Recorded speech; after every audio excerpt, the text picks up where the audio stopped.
your man, Mr. Alton Henry, and today I would like to talk to you of another film that I think is severely underrated and kind of flew by. Well, I won't say flew by, but it was mentioned for a little bit, but didn't get enough hype or attention right after the movie kind of passed on. And I would like to talk about last year, Spike Lee's The Five Bloods, centered on four African American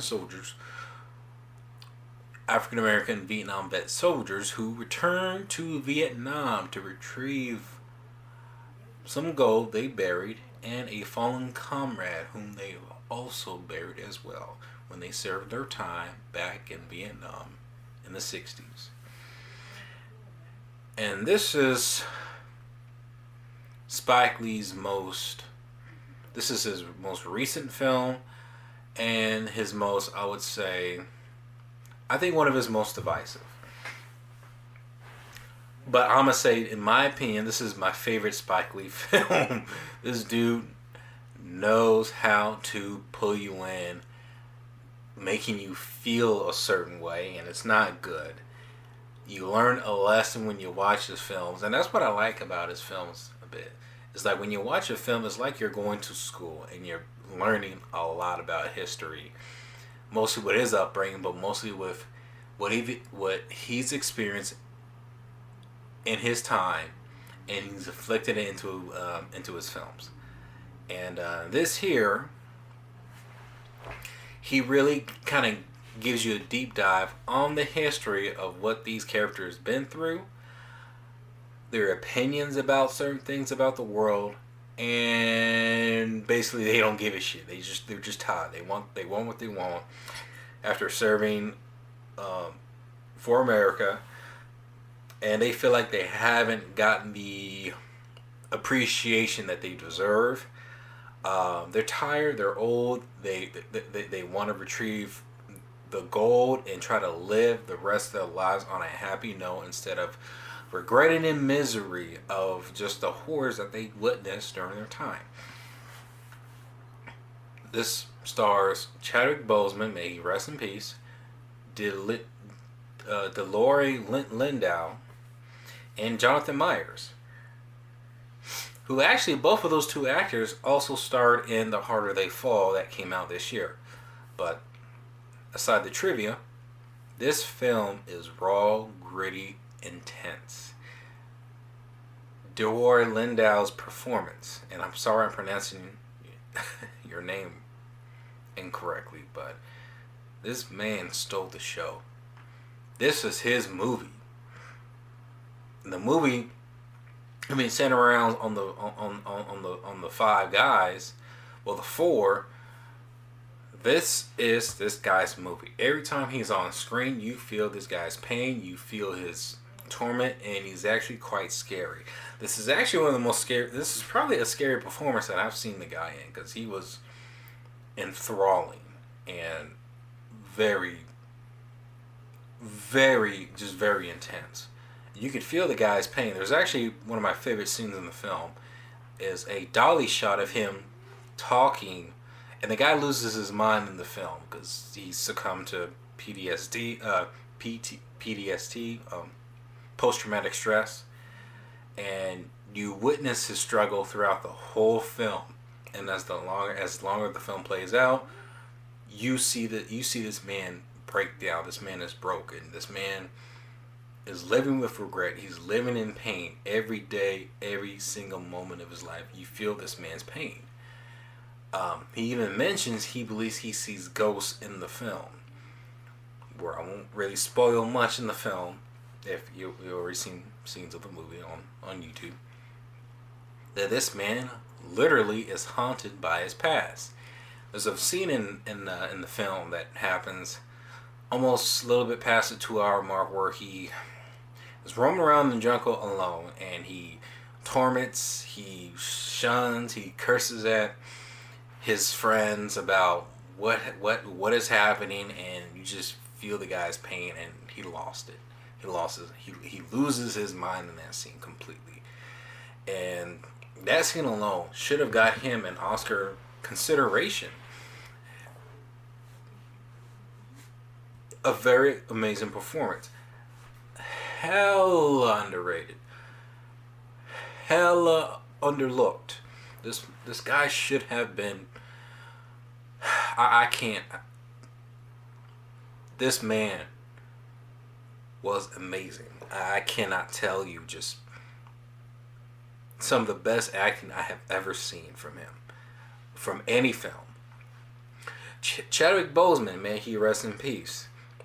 I think this is probably my favorite performance of his, as well. And he doesn't get a lot of screen time. If you watch the trailer, he's the center of why this is all happening. He plays a fallen Vietnam vet back in the day, who the five Bloods are retrieving for, and it kind of sells you in the trailer that he's playing a character who eventually does die.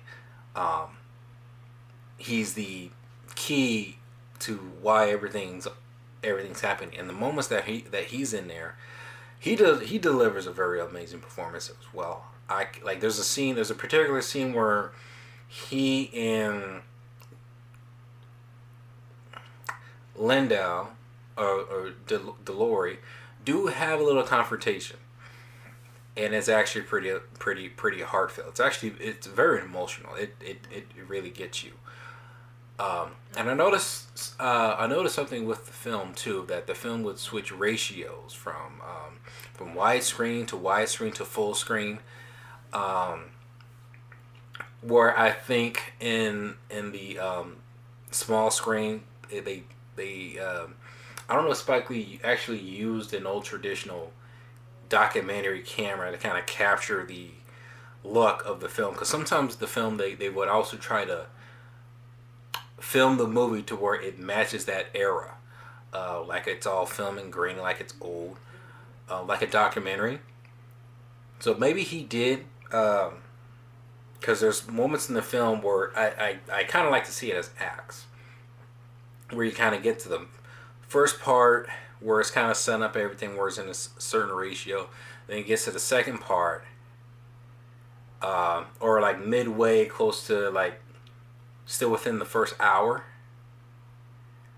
where you're prepping up for the journey into Vietnam. Then once you hit Vietnam, it's all full screen.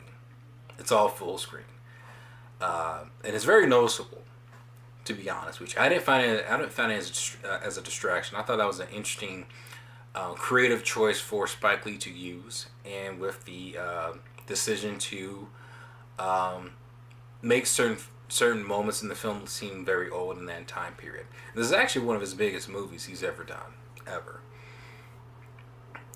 And actually, surprisingly, I saw some of the cast members from Black Klansman that's also in the film. I don't. If I find out who the actors are, I'll put them in I'll list their names here. But they're great. Everybody was great in this film.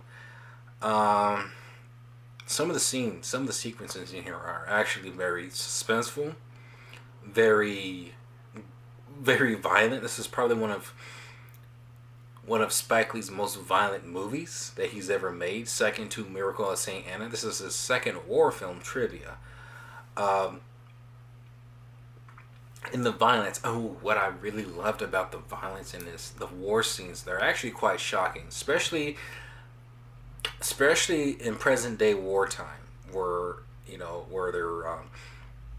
where the film turns into like a treasure hunt movie. And this is not necessarily like a war film. It is a war film, but it's more of a war drama with treasure elements into it, where you kind of get all the setup. You have a flashback of a war scene or two, and then you go onto the treasure hunt with these guys who have haunted history, who also kind of bicker at one another. It's actually it gets intense. It gets a little bit funny, but they're cracking jokes at one another, and actually it gets to the point where sometimes they take things too personal, or to an extent to where they're actually gonna like dish it out. And it gets really intense. And I love the pacing. I love that this film took its time. I don't really like movies now where they have to rush everything to get you just to pay attention. The movie takes its time. It takes its time with character. It takes its time with the story.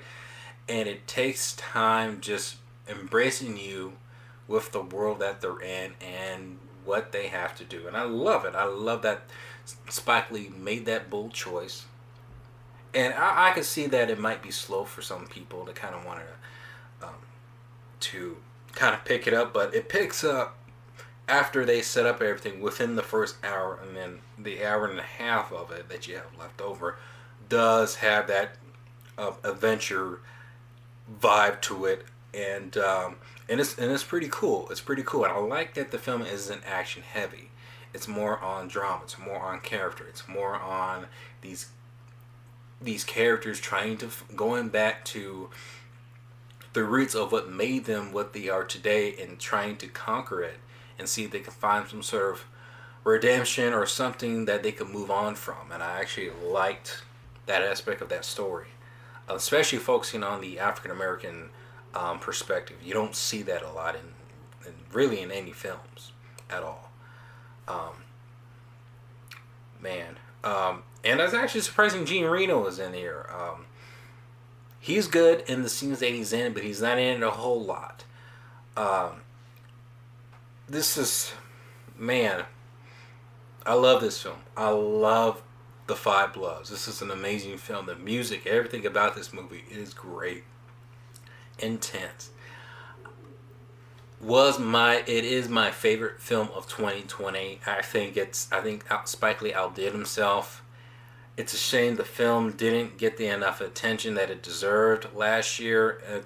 I find that that's a very that's a crime. This is a must-see. If you have Netflix, please check it out. Let me know in the comment section below. This movie is severely underrated and it needs to be seen. Please like this video, comment below if you have anything else you'd like to put onto this movie. Let me know what you think. I really want to know what your opinion is on this film. And stay tuned for my next underrated movies.